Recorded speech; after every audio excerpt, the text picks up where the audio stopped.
ఈ మధ్యకాలంలో విజయసాయిరెడ్డి చేసిన వ్యాఖ్యలు చంద్రబాబు నాయుడు గారిని ఉద్దేశించి, చంద్రబాబు నాయుడు గారు బతికుంటే మళ్ళీ మేము అధికారంలోకి వస్తాం, అరెస్ట్ చేస్తాం అని చెప్పి విజయసాయిరెడ్డి చేసిన వ్యాఖ్యలను అసలు ఎలా చూడాలంటారు? విజయసాయిరెడ్డి గారు ఈరోజు ఈ రకంగా మాట్లాడుతున్నారంటే దెయ్యాలు వేదాలు వల్లించినట్టు ఏదో పగడికలు కానీ మళ్ళీ రాబోతున్న అధికారంలోకి ఏదో వాళ్ళ క్యాటర్లో వెళ్ళిపోతున్న క్యాటర్ని రక్షించడం కోసం ఇలాంటి వ్యాఖ్యలు చేశారు తప్ప విజయసాయిరెడ్డి అనుకో అంటే జగన్మోహన్ రెడ్డి వీళ్ళందరూ కలిసి రేపు ఎవరు కనుమరుగు కాబోతున్నారో జీవితాంతం జైలులో ఉండబోతుంది మొత్తం వైఎస్ఆర్సీపీకి సంబంధించి జగన్మోహన్ రెడ్డితో సహా విజయసాయిరెడ్డితో సహా అనేక కేసుల్లో నిందితులుగా రేపు సుప్రీంకోర్టులో అతి త్వరలో కూడా రాబోతుంది. ఆ శిక్ష పడ్డ తర్వాత వాళ్ళు ఏ జైల్లో ఉంటారో వాళ్ళకే తెలియదు. వాళ్ళు ఏంటంటే ప్రెస్టేజ్లో ఉండి ఇవాళ చంద్రబాబు నాయుడు గారి ప్రభుత్వం అధికారంలోకి వచ్చిన తర్వాత ఒక్కొక్క హామీని నెరవేర్చుకుంటూ రైతుల దగ్గర కానీ అటు అమరావతి డెవలప్మెంట్లో కానీ పోలవరం ప్రాజెక్టు కట్టడంలో కానీ ఇటు రాయలసీమకు సంబంధించిన సోలార్ ప్లాంట్ ఓరోకల్లో నిర్మించడం, పరిశ్రమలు తెచ్చి అభివృద్ధి చేయడం, అలాగే శ్రీ సిటీల అభివృద్ధి గురించి అనేక కేంద్రంతో ఇవాళ సత్సంబంధాలు కూటమి ప్రభుత్వంలో సత్సంబంధాలు నేర్పుతూ ఇవాళ అమరావతిగా చూస్తున్నాం. మనం ఇవాళ 12,500 కోట్ల రూపాయలు ఏషియన్ మనం బ్యాంకు ఇవ్వటం, అలాగే తర్వాత పోలవరం ప్రాజెక్టు 15,000 కోట్ల రూపాయలు మా పోలవరం ప్రాజెక్టుకి ఇవ్వటం, అదే కాకుండా అమరావతికి సంబంధించి రైల్వే ప్రాజెక్టులు కూడా 2,200 కోట్లతో అమరావతిలో 57 కిలోమీటర్లు నవతలూరు నుంచి నంబూరు దాకా, అలాగే ఇవాళ కృష్ణానది మీద కూడా ఐకానిక్ బ్రిడ్జ్ దాంట్లో భాగంగా 3.27 కిలోమీటర్ల ఐకానిక్ బ్రిడ్జి నిర్మించబోతున్నారు. అదే కాకుండా నిన్నే చూసాం మనం సిఆర్డీఏ పరిధిలో నిన్న టెండర్లు పిలవటం జరిగింది. 8,861 కోట్లతోటి నేను పిలవటం జరిగింది. దాంట్లో ఎమ్మెల్యే క్వార్టర్స్ కావచ్చు, ఎమ్మెల్సీ క్వార్టర్స్ కావచ్చు, హైకోర్టు న్యాయమూర్తులకు సంబంధించిన క్వార్టర్స్ కావచ్చు, మంత్రులు భవనాలు, అలాగే కాకుండా హ్యాపీనెస్ట్ సిటీ కావచ్చు, అనేకమైన అభివృద్ధి మురుకు నీరు పారుదలకు సంబంధించిన అనేక ప్రాజెక్టుల మీద నిన్న టెండర్లు పిలవాలని చెప్పి కూడా నిన్న సమీక్షలో మొత్తం ఒక క్లారిటీ ఇవ్వడం జరిగింది. త్వరలోనే టెండర్లు పిలిచి పనులు మొదలు పెడుతున్నారు. కాబట్టి అమరావతి మన దేశమే కాదు ప్రపంచ దేశాల్లో కూడా ఒక అద్భుతమైన నగరాన్ని నిర్మించబోతున్నాడు. రాబోయే రోజుల్లో మన పుట్టుగతులు ఉన్న జగన్మోహన్ రెడ్డి ఈ కేసుల్లో ఎప్పుడైనా జైలుకి వెళ్తాడు. ఇప్పుడు పార్టీ బతికించుకోవడానికి కార్యకర్తలు నిలబట్టడం కోసం ఇవాళ ఈ విజయసాయిరెడ్డి అనేవా మొన్న మాట్లాడటం దుర్మార్గత్వంగా చంద్రబాబు నాయుడు గారు బతుకుంటే మేము అతను అరెస్ట్ చేసి లోపల పెడతాం. ఎన్ని ఏంటంటే ఏదో చెబుతారు చూడండి, ఈ ప్రగబాలు తప్ప ఏమీ లేదు.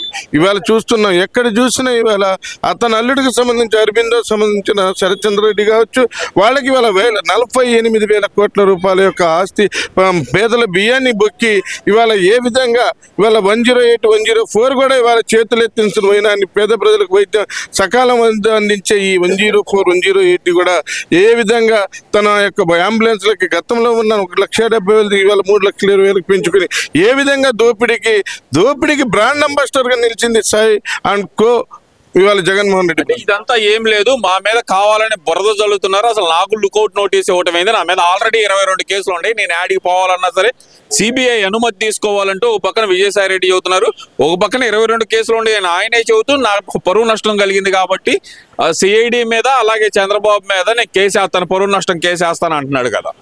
ఇవాళ జగన్మోహన్ రెడ్డి గారు ఒకసారి ఆలోచించారు. జగన్మోహన్ రెడ్డి గారు మీకు లుకౌట్ నోటీస్ ఉంది, సిబిఐ కోర్టు అనుమతి తీసుకోవాల్సిన అవసరం ఉంది. ఇవాళ కొత్తగా ఎఫ్బిఐ కూడా మీ మీద కేసు నమోదు చేసింది కాబట్టి దాంట్లో భాగంగా ఇవాళ లుకౌట్ నోటీస్ ఇస్తారు. అది కూడా మీకు తెలియకుండా ఉంటుందా? ఇవాళ సీనియర్ డాక్టర్ కంటే కూడా సీనియర్ రోగికి తెలిసిన జూనియర్ డాక్టర్ కంటే కూడా సీనియర్ రోగికి తెలిసిన వివరాలు ఇప్పుడు మీరు ఆర్థిక నేరాల్లో కానీ పలు నేరాల్లో కానీ మీరు నేరస్తులు కాబట్టి దాంట్లో మీరు 22 కేసుల్లో ముద్దాయిలుగా ఉన్నారు కాబట్టి మీకు చావు తెలియదేట్లు పెంచు కాబట్టి వాళ్ళ ఎఫ్బి కేసు నమోదు చేస్తే లుకౌట్ నోటీస్ ఎక్కడైనా ఏ దేశంలోనూ జారీ చేస్తారో ఆ కేసులో భాగంగానే లుకౌట్ నోటీస్ జారీ చేయడం జరిగింది. పైపెచ్చి ఇవాళ మీరు ఇతర దేశాలకు వెళ్ళి చేయటం అనేది మీ జీవితంలో ఇవాళ ఒక భాగం అయిపోయింది. గతంలో మన రాష్ట్రంలోనూ మన ఇండియాలోనే ఎక్కడొకటి జరిగింది అనుకుంటారు. ఇవాళ ఇంటర్నేషనల్ ఫిగర్ అయ్యారు.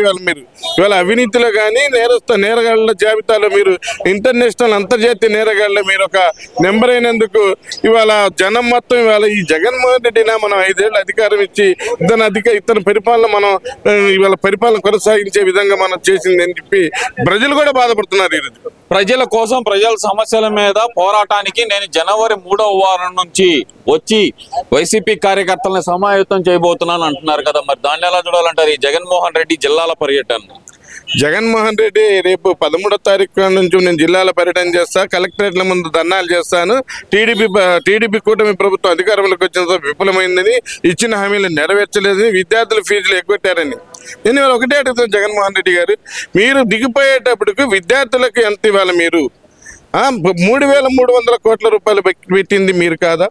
అలాగే చిక్కిలు కానీ ఇతర వాళ్ళకి మధ్యాహ్న భోజన పథకం వీళ్ళకి ఇవ్వాల్సిన బిల్లు ఒక 1,600 కోట్లు, మొత్తం 5,000 కోట్ల రూపాయలు బకాయి పెట్టిపోయి విద్యా దీవెనతో సహా పిల్లలు ఇవాళ ఏ విధంగా ఇబ్బంది పడుతున్నారు? ఆ రోజు ఆర్భాటాలకు మీరు మాటిచ్చి నేను అమ్మఒడి కార్యక్రమం పెట్టాను, అమ్మలకే ఇస్తానని చెప్పారు.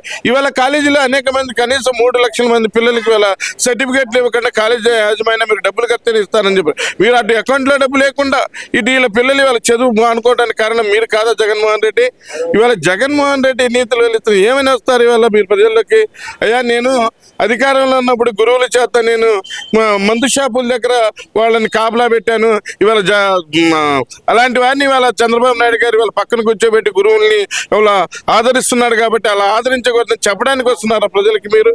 లేదు, గతంలో మీరు విద్యార్థులు బకాయి పెట్టాను, ఈ బకాయిలు ఇవాళ నారా లోకేష్ బాబు గారు ఆధ్వర్యంలో వచ్చిన తర్వాత ఈ బకాయిలు ఇస్తున్నాడని చెప్పి ఆ బకాయిలు ఇవ్వడానికి లేదు నేను ఆపేసిన వారు ఎలా ఇస్తారని చెప్పడానికి వస్తున్నారు ప్రజలతోటి మీరు. నేను అసలు ఉన్నప్పుడు విద్యార్థులకు బకాయిలు లేవు, ఈ ప్రభుత్వం వచ్చే బకాయిలు పెట్టింది అంటున్నాడు కదా.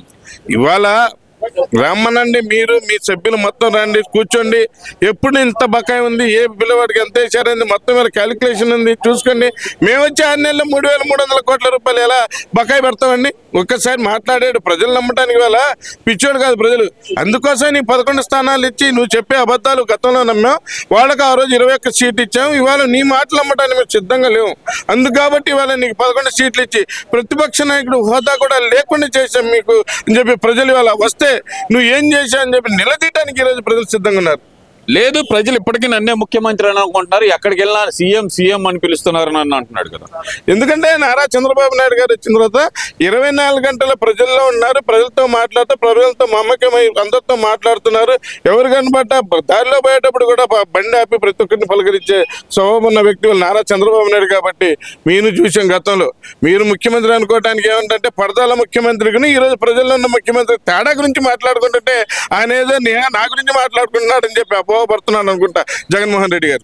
ఓవరాల్ గా ఏమంటారు? జగన్మోహన్ రెడ్డి జిల్లాల టూర్ లో ఓన్లీ 2 రోజులు మాత్రమే షెడ్యూల్, బుధ గురువారాలు మాత్రమే, మిగతా రోజుల పరిస్థితి ఏమనుకోవచ్చు అంటారు?